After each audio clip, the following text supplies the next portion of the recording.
बूढ़ा आदमी और जंगल का रहस्य।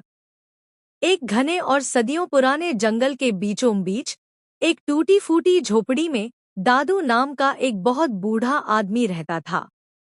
गांव वाले उसे जंगल का रखवाला कहते थे। दादू की उम्र 80 वर्ष से अधिक थी और उसने अपना पूरा जीवन उस जंगल के पेड़ों और जानवरों के साथ बिताया था। जंगल के पास ही रहने वाला एक युवक था जिसका नाम रवि था। रवि बहुत महत्वाकांक्षी था और मानता था कि जंगल सिर्फ लकड़ी काटने और पैसा कमाने की जगह है।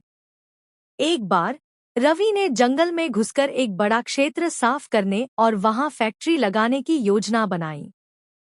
उसने दादू से कहा, दादू, आप अपना समय इन बेकार पेड़ों में क्यों बर्बाद कर रहे हैं? ये पेड़ किसी काम के नहीं है। हमें इन्हें काटकर विकास करना चाहिए। दादू ने मुस्कुराते हुए रवि की तरफ देखा और कहा, आओ रवि, मैं तुम्हें एक कहानी सुनाता हूँ जो इस जंगल के दिल में छिपी है। 3 रहस्य। दादू रवि को जंगल के अंदरूनी हिस्से में ले गया, जहां सूरज की रोशनी मुश्किल से जमीन तक पहुंचती थी। 1 हवा का रहस्य। दादू ने रवि को एक गहरी सांस लेने को कहा। धैर्य। रवि, यह शुद्ध हवा जो हम ले रहे हैं, क्या तुम जानते हो कि यह कहाँ से आती है?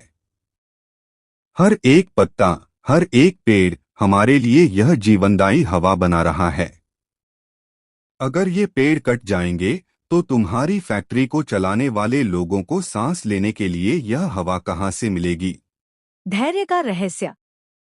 वे एक विशाल बरगद के पेड़ के पास पहुंचे जो सैकड़ों साल पुराना था। दादू ने पेड़ को सहलाया और कहा, इस पेड़ को इतना बड़ा होने में कितनी सदियां लगी हैं, रवि? इसने कितनी गर्मी, कितनी बरसात और कितने तूफान देखे हैं। यह हमें सिखाता है कि महान चीजें एक दिन में नहीं बनती।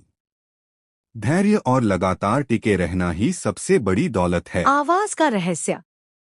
इसके बाद दादू चुपचाप जमीन पर बैठ गया। उसने आंखें बंद कर ली और रवि को भी चुप रहने को कहा। कुछ देर की चुप्पी के बाद रवि को पहली बार जंगल की आवाजें सुनाई दीं। पक्षियों का चहचहाना, नदी का बहना और हवा का पत्तों से गुजरना। दादू ने धीरे से आंखें खोली और कहा, यह जंगल सिर्फ पेड़ों का समूह नहीं है, रवि। यह एक पूरा संसार है। हर जीव यहाँ एक दूसरे पर निर्भर है। अगर तुम एक हिस्से को खत्म करोगे तो पूरा संसार टूट जाएगा। जब तक तुम इस आवाज को सुनना नहीं सीखोगे, तुम जंगल का असली मूल्य नहीं जान पाओगे। बदलाव। रवि को पहली बार महसूस हुआ कि वह सिर्फ लकड़ी नहीं, बल्कि जीवन का एक खजाना नष्ट करने जा रहा था। उसे अपनी गलती का एहसास हुआ। उसने दादू से वादा किया कि वह अब जंगल को काटने के बजाय उसकी रक्षा करेगा और उसके रहस्य को समझेगा। दादू ने मुस्कुराते हुए उसके सिर पर हाथ रखा। उस दिन के बाद रवि ने जंगल के पास ही अपना काम शुरू किया, लेकिन अब वह हर सुबह दादू से मिलने जाता और जंगल के जीवन के बारे में नई नई बातें सीखता। कहानी की सीख। प्रकृति और हमारे बुजुर्गों के पास ज्ञान का भंडार है। हर चीज का मूल्य सिर्फ पैसे से नहीं, बल्कि जीवन और अस्तित्व के लिए उसके योगदान से तय होता है।